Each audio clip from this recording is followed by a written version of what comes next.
এনসিপির বর্তমান এবং ভবিষ্যৎ কর্তব্য ফুটে এসেছে। আপনাদেরকে সে আহ্বান জানাচ্ছি, আমাদের আরেকটি লড়াইয়ের প্রস্তুতি নিতে হবে বন্ধুগণ। তবে এবার আমরা ভুল করতে চাই না, এবার আমরা সম্পূর্ণ প্রস্তুতি নিয়ে মাঠে নামতে চাই। গণ অভ্যুত্থান হয়তো হয়ে গিয়েছিল, সেই গণ অভ্যুত্থান পরবর্তী করণীয় ক্ষেত্রে আমরা অনেক কিছু ভুল করেছি।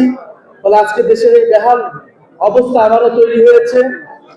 দেশ আবারও গণতন্ত্র থেকে একদলীয় স্বৈরতন্ত্রের দিকে যাবে কিনা সেই প্রশ্ন উঠেছে।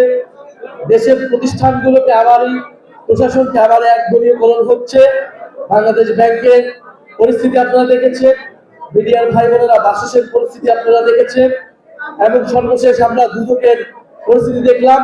দুদক আইন অনুসারে একটি স্বাধীন নিরপেক্ষ প্রতিষ্ঠান, কিন্তু বাংলাদেশের ইতিহাসে কখনোই সেই স্বাধীনভাবে দুদক কাজ করতে পারে নাই।